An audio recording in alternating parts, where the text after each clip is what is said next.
ത്രിഫല എന്താണെന്നറിയാവോ? ഇപ്പോൾ നമ്മുടെ ഇപ്പോഴത്തെ ഒരു സാഹചര്യത്തിൽ ആയുർവേദത്തിനൊക്കെ കൂടുതൽ ഒരു പ്രാധാന്യമുള്ള ഒരു സമയമാണ്. ത്രിഫല എന്നാൽ 3 ഫലങ്ങൾ എന്നാണ്. ത്രിഫല ചൂർണം, നെല്ലിക്ക, താന്നിക്ക, കടുക്ക.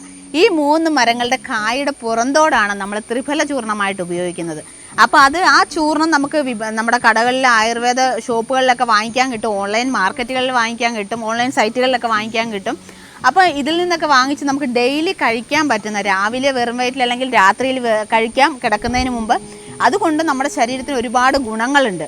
അതെന്തൊക്കെയാണെന്ന് നിങ്ങൾക്കറിയാവോ ത്രിഫല ചൂർണം കഴിക്കുന്നത് കൊണ്ട്? അപ്പോൾ അത് നമ്മുടെ വയറിൻ്റെ പ്രശ്നങ്ങൾക്കും നമ്മുടെ ശ്വാസകോശ സംബന്ധമായ പ്രശ്നങ്ങൾക്കും ഒക്കെ ഒരുപാട് ഗുണം നൽകുന്ന ഒന്നാണ്. അപ്പോൾ അതിനെക്കുറിച്ചുള്ളൊരു ഡീറ്റെയിൽ വീഡിയോ നമ്മൾ ചെയ്തിട്ടുണ്ട്. ത്രിഫല ചൂർണം എങ്ങനെയാണ് ഉണ്ടാക്കുന്നത് എന്നുള്ള കാര്യങ്ങളൊക്കെ പറഞ്ഞിട്ട്. അപ്പോൾ അതിൻ്റെ ലിങ്ക് ഇതോടൊപ്പം നമ്മൾ കൊടുക്കുന്നുണ്ട്. ഇതിൻ്റെ ആ ലിങ്ക് ഒന്ന് ഓപ്പൺ ചെയ്ത് കഴിഞ്ഞാൽ ആ വീഡിയോ നിങ്ങൾക്ക് ഫുള്ളായിട്ട് കാണാൻ പറ്റും. കൂടാതെ ആരെങ്കിലും ത്രിഫല ചൂർണം കഴിക്കുന്നവരുണ്ടെങ്കിൽ അതിൻ്റെ ഗുണങ്ങൾ നിങ്ങൾക്ക് എന്തൊക്കെ അതിൽ നിന്ന് കിട്ടിയിട്ടുണ്ടെന്നുള്ള കാര്യങ്ങൾ, കാരണം അത് എന്തൊക്കെ ബെനിഫിറ്റ് ഉണ്ടായിട്ടുണ്ടെന്നുള്ള കാര്യങ്ങളും കൂടി ഒന്ന് കമൻറ്റ് ചെയ്താൽ വളരെ നന്നായിരിക്കും.